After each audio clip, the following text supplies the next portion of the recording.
धर्म कैसे बचेगा? आपके बच्चे यदि कथा में आने लग जाएं, आपकी बेटियां, आपके बेटे कथा सुनने लग जाएं, तो जब बेटा बेटी कथा सुनेंगे तब धर्म बचेगा। बात समझ में आई? धर्म कब बचेगा? जब धर्म को जानोगे। जानोगे कैसे? जब सत्संग करोगे या फिर पढ़ो गीता रामायण, या सत्संग करो। ना तो सत्संग कर रहे हैं लोग, ना पढ़ रहे हैं सनातन संस्कृति के सदग्रंथ, तो संस्कृति की रक्षा कैसे होगी? हमारे पूज्य महाराज जी इंटरनेशनल सिद्धाश्रम शक्तिपीठ यूनाइटेड किंगडम, आप सिद्धाश्रम चला रहे हैं और उस सिद्धाश्रम के द्वारा इंग्लैंड की इस धरती पर सनातन का प्रचार कर रहे हैं। मैं आप लोगों से हाथ जोड़ के प्रार्थना करूं कि अपने बच्चों को भी कथाओं से जोड़िए। सिर्फ आपके जुड़े रहने से काम ना होगा। ये कथाओं की, ये सत्संग की जरूरत आप लोगों को नहीं है, जरूरत है युवा पीढ़ी को। आप कथा सुन भी लेंगे तो आप कौन से गलत रास्ते पर जा रहे हैं? आप तो गलत जा ही नहीं रहे हैं, आप तो ऑलरेडी सही हो। अब भटकने की संभावनाएं आप लोगों की तो है नहीं, आपके तो बाल पक गए। अब आप लोग भटकोगे तो कहां जाओगे? आप लोगों की संभावनाएं नहीं है भटकने की। यहां जितने लोग बैठे हैं, आप लोगों के भटकने की संभावनाएं नहीं है क्या? बताइए, कहां जाओगे भटक के? संभावनाएं भटकने की हैं युवा पीढ़ी की, और जिनकी संभावनाएं भटकने की हैं वो कथा सुन नहीं रही है पीढ़ी, वो धर्म को जानने को तैयार नहीं है। तो वो भटक जाएंगे तो आप नहीं भी भटके तो होगा क्या? आप सही हो पर आपके बच्चे भटक गए तो भी तो आप असफल कहलाओगे, नहीं कहलाओगे। आप सफल तो तब है ना जब आप भी सही हैं और आपके बच्चे भी सही हैं। इसलिए बच्चों का पैसा कमाना जरूरी है, लेकिन पैसा कमाना जितना जरूरी है उससे कहीं ज्यादा जरूरी है सत्संग करना, कथाएं सुनना, धर्म पर चलना।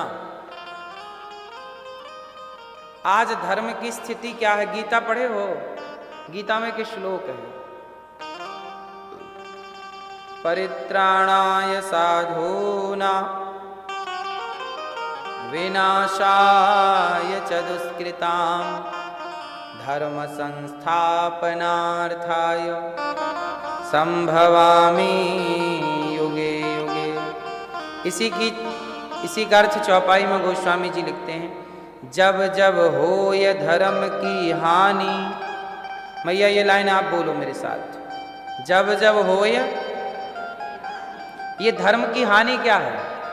जब जब होए, यदा यदा ही धर्मस्य ग्लानिर्भवति भारत अभ्युत्थानम धर्मस्य तदात्मानं सृजाम्यहम्। ये गीता के श्लोक का अर्थ है। ये जब जब हो ये धर्म की हानि, यदा यदा ही धर्मस्य, जब जब हो ये धर्म की हानि। ये धर्म की हानि क्या है? मैया जरा चश्मा वाली मैया मेरे को समझाओ, ये धर्म की हानि क्या होती है? बोलो मेरी माँ, ये धर्म की हानि क्या होती है? चश्मा वाली मैया 2 1 2। धर्म की हानि क्या होती है मेरी माँ?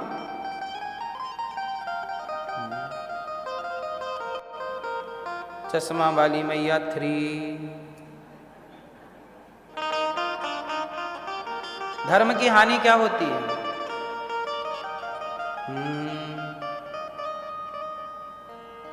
गोल गोल गोल गोल नहीं। सुनो, जब जब हो ये धर्म की हानि। धर्म की हानि क्या है? आपके सामने आपके बच्चे झूठ बोल रहे, आपके सामने आपके बच्चे गलत कर रहे हैं, आप जान रहे हो कि ये रास्ता गलत है, पर जानकर भी आप रोक नहीं पा रहे हैं। यही धर्म की हानि है।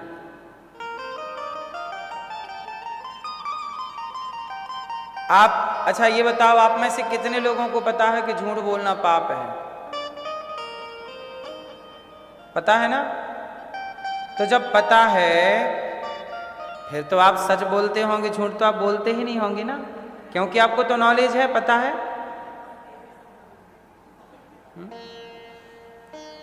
भाई पाप उसे नहीं लगता जिसे पता ही ना हो। हमें पता ही नहीं है क्या सच है क्या झूठ है, हमें काहे का पाप लगेगा। लेकिन हमें पता है कि ये पाप है, ये गलत है, ये पुण्य है, सही है। तो जब पता था कि ये गलत है, फिर तुमने क्यों गलत किया? फिर पाप लगेगा। तो जो नॉलेज नहीं है जिन्हें, वो गलत करें, तो चलो उन्हें तो नॉलेज ही नहीं है, पर आपको नॉलेज है, आपको धर्म का ज्ञान है। जब धर्म का ज्ञान है फिर आप क्यों गलती कर रहे हो? आपको पता है ना झूठ बोलना पाप है, फिर क्यों झूठ बोल रहे हो? तुम्हें पता है निंदा करना पाप है, क्यों निंदा कर रहे हो? तुम्हें पता है ना कि बलात्कार करना पाप है, गलत है, क्यों बलात्कार कर रहे हो? किसी के साथ धोखाधड़ी करना पाप है, क्यों कर रहे हो? जब आपको पता है फिर भी आप गलत कर रहे हैं, यही धर्म की हानि है। इसलिए मेरी माँ अपने बच्चों को ना कथा जरूर सुनवाया करो। आपके पास सब कुछ होगा, पैसा होगा, पर बच्चे संस्कारहीन हो जाएंगे तो क्या पाओगे? ये लंदन आके आपने क्या पाया? पैसा? पैसा तो कहीं भी कमाया जा सकता था। कहीं भी रहो, हम ये नहीं कहते कहाँ हो, भारत में रहो, लंदन में रहो, अमेरिका रहो, दुनिया के किसी भी कोने में रहो, पर अपना धर्म, अपनी संस्कृति जिंदा रखो, आपकी जिम्मेदारी है।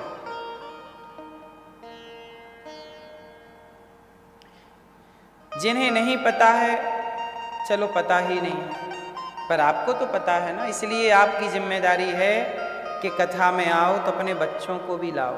चलो बेटा, आज संडे है ना, कथा सुनते हैं। चलो आज एक दिन की छुट्टी कर लो काम की, चलो आज कथा सुन के आओ। कथा सुनोगे तो सनातन धर्म को समझने का अवसर मिलेगा। संस्कृति क्या है? यूं तो पेट देखो, कुत्ता भी पेट भर रहा है। 3 काम सब लोग करते हैं मेरी माँ। कितने काम? सब लोग करते हैं। पहला काम खाना, सब खाते हैं। चींटी, कुत्ता, हाथी, इंसान सब खाते हैं। सोना, सब सोते हैं। चिड़िया भी सोती है, आप भी सोते हैं। और तीसरा बच्चे पैदा करना, बच्चे पैदा सब कर रहे हैं। चींटी को भी बच्चा पैदा करना आता है, हाथी को भी बच्चा पैदा करना आता है, और आप भी बच्चा पैदा कर लेते हैं। तो 3 काम तो कॉमन सब कर रहे हैं। फिर भगवान ने आपको मनुष्य शरीर क्यों दिया है? दुर्लभो मानुषो देहो देहिनाम क्षण भंगुरा, बड़े भाग्य मानुष तन पावा। ये मानव शरीर क्यों मिला है? मानव शरीर इसलिए मिला है कि शरीर से आप अपना कल्याण करें, समाज का कल्याण करें।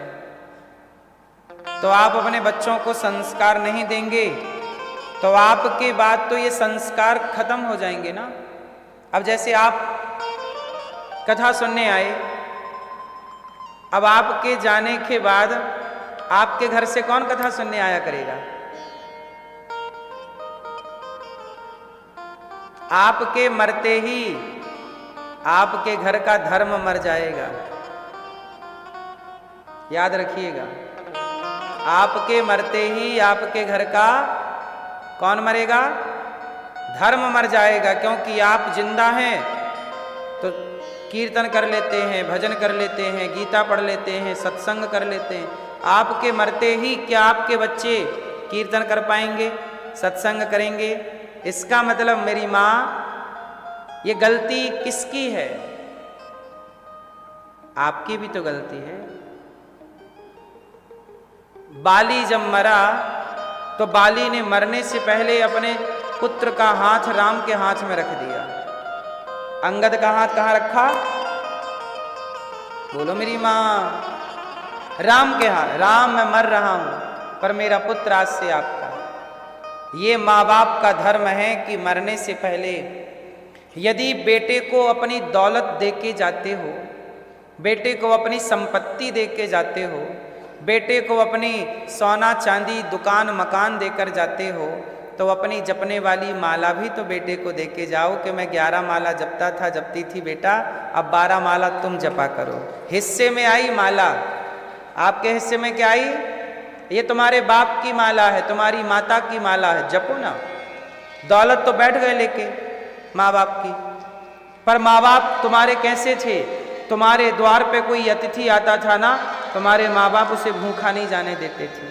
तुमने माँ बाप की संपत्ति तो ले ली पर माँ बाप के संस्कार नहीं लिए, है ना? तुम्हारी माँ रोज गाय को रोटी निकालती थी, अब कहाँ तुम्हारे घर से निकलती है रोटी? तुम्हारी माँ रोज बैठ के भगवान का नाम जपती थी, सूर्य भगवान को जल चढ़ाती थी, सूर्याय नमः। क्यों? क्या अब तुम्हारे नल पे पानी आना बंद हो गया है क्या? क्या तांबे का लोटा खत्म हो गया क्या? एक लोटा है तो लोटे में पानी भर लो और पानी भर के जरा सूर्य भगवान को चढ़ा दो। क्या पानी समाप्त हो गया है? इसलिए आपके बच्चे जल चढ़ाते हैं कि नहीं सूर्य भगवान को? उत्तर मेरी मां, नहीं चढ़ाते? चढ़ाते हैं तो अच्छा है, जिंदा है आपके घर में धर्म। तो आप लोग मेरी मां, बट पैसे वैसे तो दे दी हो ना बच्चों को, ये बेटा तुम्हारा, घर तुम्हारा, मकान तुम्हारा, सब लो। संस्कार भी थोड़ा पेस्ट करो। लो बेटा, अब आज से सूर्य भगवान को जल चढ़ाने की जिम्मेदारी तुम्हारी, तुम चढ़ाओ, 2 माला तुम जपो। भूखे को भोजन देने की जिम्मेदारी तुम्हारी, बहू को दो। पहले भारत में पता है क्या है? पहले सास अपने घर के जो व्रत होते थे ना, वो बहू को देती थी कि बेटा आज से ये वाला व्रत, अब हम बूढ़ी हो गई हैं, अब तुम ले लो। आज भी हमारे यहाँ हमारी माँ ने बहुत सारे व्रत हमारी भाभी जी को, हमारी धर्म पत्नी को उन्होंने दिया। हमारी माँ ने कि बेटा ये हमारी सास ने हमें दिया था, अब हम बूढ़े हो गए, ये व्रत अब तुम रखो। तो बहुत सारे व्रत हैं, संतान सप्तमी है, तीजा है, तीज है, इत्यादि बहुत सारे व्रत। जैसे छठ पर्व भी होता है, बहुत सारे व्रत। गुजरात में भी अलग प्रकार के हैं, महाराष्ट्र में भी अलग प्रकार के व्रत हैं, सब पंजाब में, हरियाणा में अलग प्रकार के व्रत हैं। तो हमारे यहाँ सास को, हमारी माँ को हमारी दादी ने दिया था, हमारी दादी को उनकी सास ने दिया था, उनकी सास को उन्होंने दिया था। ऐसे वो व्रत आज तक हमारे घर में जिंदा है। कुछ व्रत, वो व्रत हमारी माँ ने हमारी धर्म पत्नी को दिया। अब जैसे हमारे घर की कुल देवताओं की पूजा है, वो पूजा हमारे पिताजी ने हमें दी कि बेटा अब हम बूढ़े हो गए हैं, अब ये पूजा कुल देवता की उन्होंने विधि बता दी, कैसे ऐसे पूजा करनी है, इस तिथि को करनी है, अब ये पूजा आपको करनी है। तो हमारी माँ ने हमारी धर्म पत्नी को व्रत कुछ दे दिए, हमारे पिताजी ने कुछ पूजा पाठ की पद्धति हमें दे दी। भाई हमारे पिता ने संपत्ति नहीं दी, दौलत नहीं दी, संस्कार दिए। संस्कार देंगे तो दौलत तो हम कभी भी कमा सकते हैं। इसलिए मेरी माँ, कथा भागवत किसे सुननी चाहिए? जिसे वास्तविक में जरूरत है। युवा पीढ़ी, आप बच्चों को जरूर सुनवाया करो, लाओ ना उनको। अब आप कहती हो महाराज जी हमारा बेटा सुनता नहीं है।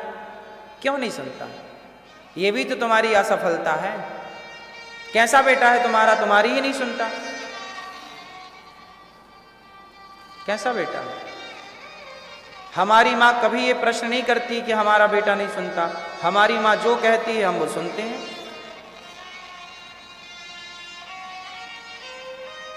तो ये भी तो आपकी असफलता है कि आपका बेटा सुनता नहीं है। फिर किसकी सुन रहा है? किस ओर जा रहा है?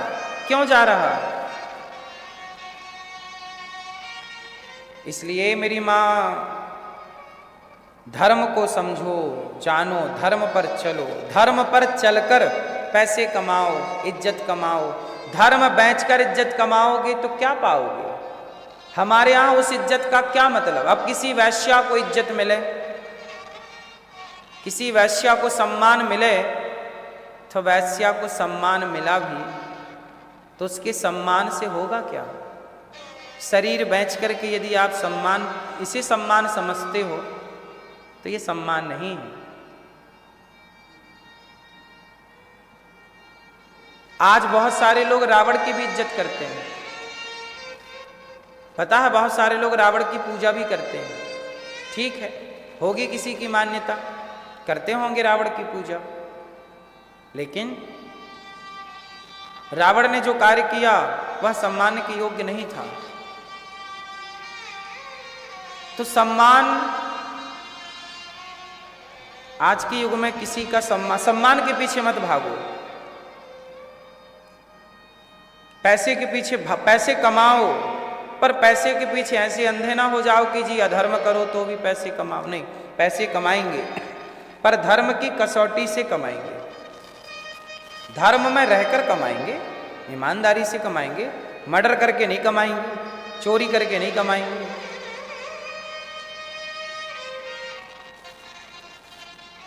सनातन धर्म की इज्जत आप नहीं करोगे, गीता की इज्जत आप नहीं करोगे, सत्संग की कदर आप नहीं करोगे, संतों की इज्जत आप नहीं करोगे, तो करेगा कौन? कौन करेगा बताइए? एक गधा था, धोबी उसे रोज ले जाता था जंगल, जंगल में चराता। एक दिन धोबी को ना जंगल में कोई चमकता हुआ पत्थर मिल गया, बड़ा अच्छा लगा, तो धोबी ने उस पत्थर को गधे के गले में टांग दिया और गधे को नहलाता, उसी पत्थर से गधे को साफ करता, घिसता।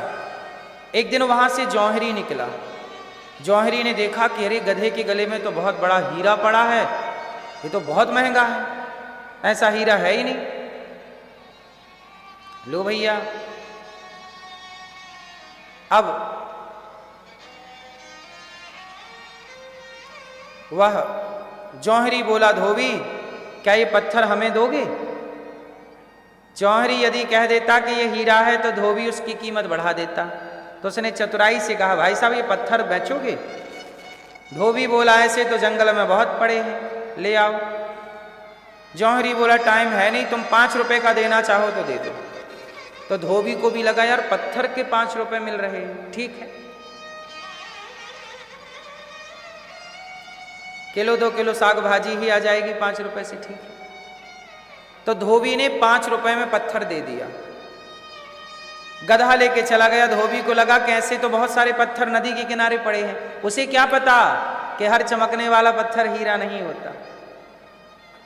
अब धोबी चला गया गधे को लेकर, 5 रुपए में बेच दिया।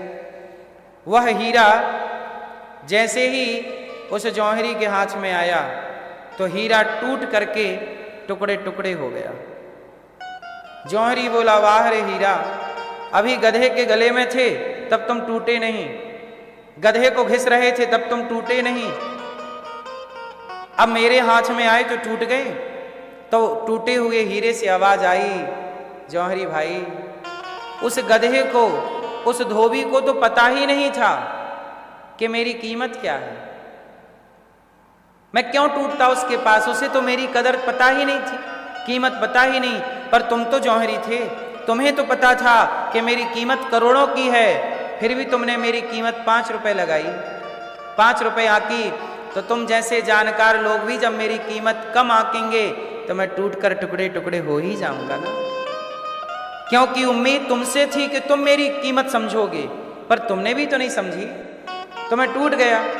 उसी तरह सत्संग की कीमत क्या है, संतों की कीमत क्या है, राम नाम की कीमत क्या है, गीता भागवत की कीमत क्या है, ये पाकिस्तान के लोग समझे ना समझे, पर तुम तो सनातनी हो।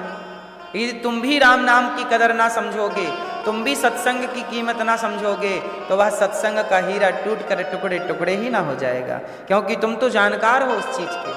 तुम्हें पता है कि राम नाम की महिमा क्या है, फिर तुम राम नाम की महिमा जानकर भी राम नाम की इज्जत ना करोगे, राम नाम का सम्मान ना करोगे, रामायण गीता का सम्मान ना करोगे, तो बताइए वो गीता रामायण का हीरा जाएगा किसके पास?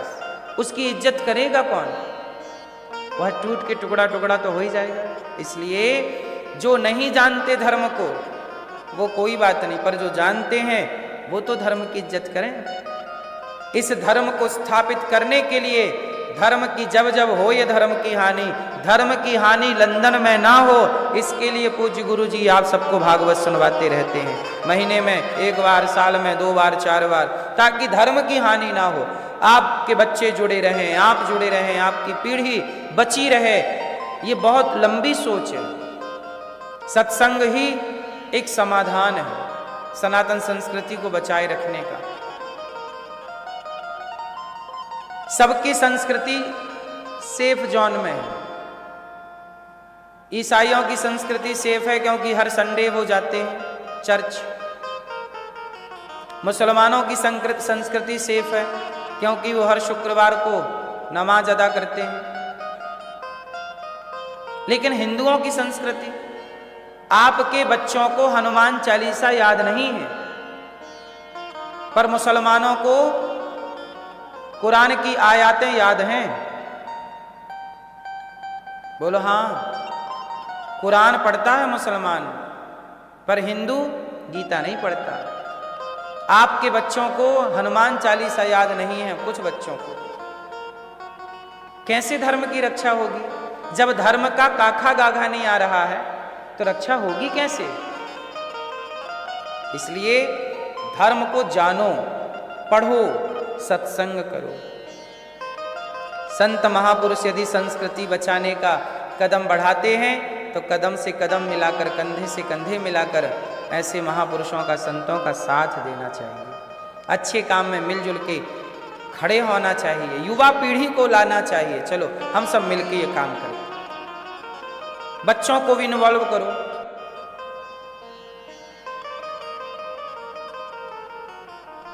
भगवान श्री कृष्ण का प्राकट्य हुआ। क्यों प्रकट हुए भगवान? भगवान कृष्ण ने देखा कि धर्म की हानि हो गई, तब भगवान को आना पड़ा इस धरती पे। क्या करते? इस धरती पे धर्म की रक्षा किसी को तो करनी है। हमसे जितनी हो पाएगी हम करेंगे, जब हमसे ना हो पाएगी तो भगवान को आना पड़ेगा। तब भगवान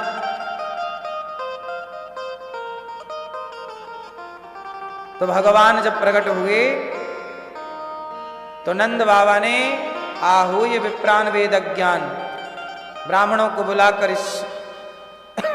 स्वस्ति पाठ कराया, उत्सव मनाया। आनंद के आनंद भयो, जय कन्हैया लाल की।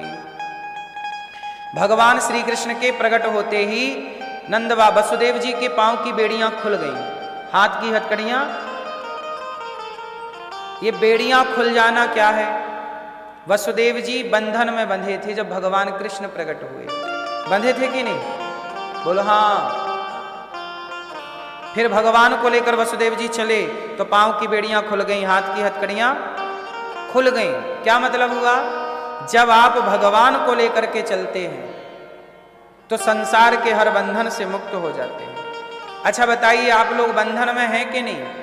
आप बंधे हुए हैं कि खुले हुए हैं? आप बताओ मैया, आप बंधी हो मेरी मां के खुली हो? जिम्मेदारियों से बंधे होते हैं ना लोग, परिवार से बंधे हैं, जिम्मेदारियों से बंधे। आप में से कितने लोग बंधे हुए हैं? परिवार से, जिम्मेदारियों से, व्यापार से। कितने लोग बंधे हैं आप लोग? बताओ मेरी मां। जो बंधे हैं वो हाथ उठा के हमें बताएंगे। बंधे हैं आप लोग? बोलो हाँ। किससे? किससे बंधे हो? परिवार से। बोलो हाँ। जिम्मेदारियों से।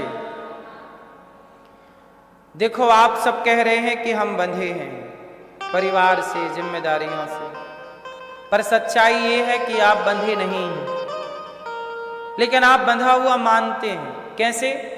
इसके लिए कथा सुनाता हूं जरा सी। एक गधा था, समझ गए ना? एक ही लाइन में हैं, बहुत समझदार। एक गधा था, धोबी रोज गधे के पीठ में कपड़े का ढेर रखता, गट्ठा, और धोबी घाट ले जाता कपड़ा धुलने। आज धोबी भाई ने देखा कि गधे को बांधने की रस्सी भूल गया, तो अब गधे को बांधे कैसे? तो संत जी वहां बैठे थे, कहा महाराज कोई रस्सी पड़ी हो दे दो, आज गधे को बांधने की जल्दी जल्दी में मैं घर पे ही रस्सी भूल गया, अब गधे को कैसे बांधूं? तो संत जी ने कहा कि गधे को बांधो, रस्सी की जरूरत ही नहीं है, जहां तुम रोज बांधते थे आज उसे झूठ मूठ का बांध दो, उसे खड़ा करो, उसके गले में झूठ मूठ का हाथ डालो, उसे लगेगा कि मैं बंध गया। भाई रस्सी भूल गए ये बात धोबी को पता है, गधे को थोड़ी पता है कि ये रस्सी भूल गया। गधे के गले में झूठ मूठ का हाथ डाला, गधे को लगा मैं बंध गया, वहीं खड़ा रहा गधा, एक कदम आगे ना बढ़ा। धोबी के कपड़े पूरे धुल गए, पीठ पे कपड़ा रखा, गधे के एक डंडा मारा, चल, गधा आगे ही ना चले। धोबी ने कहा महात्मा जी ये गधा तो चल ही नहीं रहा। संत जी ने कहा तूने उसे खोला कि नहीं खोला? बोले मैंने तो बांधा ही नहीं था। संत जी ने कहा बांधा नहीं था तो बांधने का नाटक तो किया था, अभिनय। झूठ मूठ का हाथ डाल उसके गले में जैसे रोज खोलता था, अब झूठ मूठ का उसे खोला तो गधे को लगा मैं खुल गया, क्योंकि गधा का अभ्यास था कि मालिक उसे बांधता था, गले में हाथ डाला उसे लगा बंध गया, जाने के पहले खोलता उसे लगा खुल गया। आज मालिक ने खोला नहीं, डंडा मारने लगा, तो गधे को लगा कि आज मैं गधा हूं कि ये गधा है, खोला है नहीं, मारने पहले लगा। तो गधा को झूठ मूठ का हाथ डाला, गधे को लगा मैं खुल गया, गधा चल पड़ा। अब सवाल आपसे बताइए, क्या गधा बंधा हुआ था? उत्तर, लेकिन उसने अपने को बंधा हुआ मान रखा, मान लिया। जैसे वो गधा बंधा नहीं था पर अपने को बंधा हुआ समझ रहा था, इसी तरह आप भी बंधे नहीं हैं किसी से, परिवार से, व्यापार से, लेकिन सारी जिंदगी स्वयं को बंधा हुआ मानते हैं, उस गधे की तरह। इसलिए गधे ना बनो, आप कोई बंधे नहीं हैं और इस संसार में बंधने आए नहीं हैं, आप सब मुक्त होने आए हैं। आप लोग इस संसार में काय के लिए आए हैं, बंधने कि मुक्त होने? बोलो मेरी माँ। तो जब बंधे हो तो मुक्त कैसे होगे? इसलिए कहते हैं अभी से अपने को खोलना स्टार्ट करो। एक गांठ, पति से लगी हुई गांठ खोल लो, बेटे से लगी गांठ, पोता पोती से लगी गांठ, पैसे कौड़ी से लगी गांठें, कितनी तो गांठें हैं, खोलते जाओ। मरने के पहले कोई गांठ ना रह जाए, कोई कामनाएं ना रह जाएं। जब आपकी मौत आए ना, उस समय आपके मन में कोई गिला शिकवा ना रह जाए, क्योंकि जब आदमी मरता है ना तो पश्चाताप करता है। जब आदमी मरने लगता है तो क्या करता है? पश्चाताप करता है, पछताता है, मैंने ऐसा क्यों किया, क्यों किया। मेरी माँ, कोई भी ऐसा काम मत करना, मेरे भाइयों, मेरी बहनों, कोई भी ऐसा काम ना करना कि आपको मरने के पहले पश्चाताप करना पड़े कि मैंने ये गलती क्यों की। आज वर्तमान में समझ है ना, हम वो गलती करें ही क्यों जिसके लिए हमें कल पछताना पड़े। कोई जो व्यक्ति पश्चाताप करता है ना मरने के पहले, गलती तो की है ना। इसलिए आप ऐसे काम करना कि आपको पश्चाताप ना करना पड़े। जो गलती करेगा वो पश्चाताप करेगा, जो गलती करेगा ही नहीं क्यों पश्चाताप करेगा। कोशिश करिए कि आपसे गलती ना हो, कोई पाप ना हो। मुक्त होने आए हैं, चलिए एक कदम मुक्ति की ओर, आप एक कदम बंधन की ओर जाते हैं। आपके घर में बेटा हुआ ना, तो बताइए, बेटा हुआ तो मुक्ति हो गई कि बंधन हो गया? बोलो। हाँ, बेटा हुआ, बेटा नहीं हुआ, बंधन हुआ है।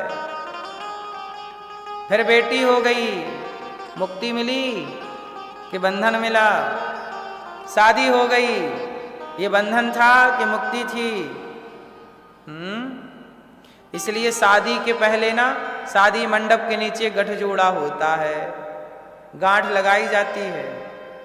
पति पत्नी की नहीं लगाई जाती। हल्दी, सुपारी, पैसे रख के क्या होता है? गठबंधन। ये बंधन तो